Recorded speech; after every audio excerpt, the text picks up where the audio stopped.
নমস্কার, কেমন আছো তোমরা? আজকে আমরা এসেছি আমাদের ধানের জমিতে। এখানে মূলত এই ধানগুলো উঠিয়ে আবার ওই সাইডেই লাগাইতে হবে, একটু অন্য টাইপের।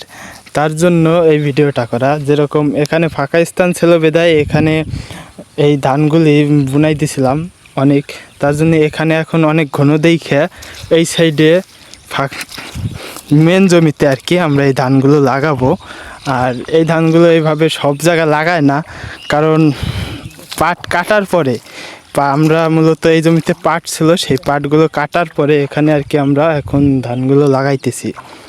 আর স্বাভাবিকভাবে মানুষ পাটের মধ্যে হয়তো নয় বুনাই দেয়, নয় পরবর্তীতে পাট কাটার পর চাষ দিয়ে লাগায়, কিন্তু আমরা সেই সব করবো না। আমরা ওই সাইড থেকে একই জমিতে ওই সাইড থেকে এখানে এসে এইভাবে লাগাবো। কিছু ধান এর আগেও আমরা এখানে লাগাইছি, আর কিছু ধান এখন লাগাবো।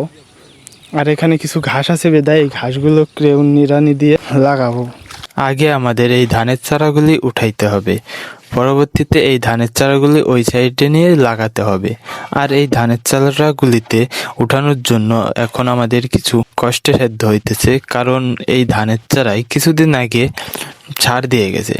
সার দেওয়ার ফলে এই ধানের চারার শিকড় অনেকটা বেশি বৃদ্ধি পাইছে বেদায় এই ধানের চারাগুলো উঠাতে আমাদের একটু কষ্ট হইতেছে। তারপরও এই ধানের চারাগুলো আমরা নিয়ে স্বাভাবিকভাবে, যারা সাধারণত এই ধানগুলো রোপণ করে তারা অবশ্যই জানে ধানের পাতা উঠিয়ে তারপরে আবার এটার গোড়া থেকে মাটি আলাদা করতে হয় জলের ভিতর নিয়ে, তার পরবর্তীতে গিয়ে ধান লাগানোর কাজটা সম্পূর্ণ হয়। আর আমাদের এখানে বলছিলাম যে ঘাস পরিষ্কার করতে হবে, তাই আমার বাবা এই ঘাসগুলো পরিষ্কার করতেছিল, আর আমরা এরপর এখানে ধান লাগাবো। আমাদের এই অঞ্চলের এই ধানগুলো লাগানোর আলাদা একটা পদ্ধতি।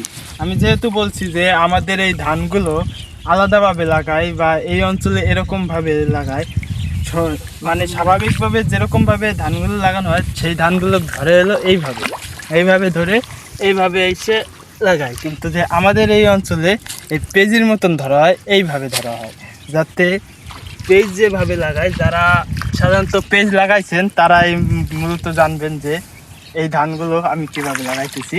কিন্তু যে ধান আমরা সেরকম লাগাই না, আমাদের এই অঞ্চলে লাগাই না বেদায় আমি সেরকম জানি না যে ধান কীভাবে লাগাইতে হয়।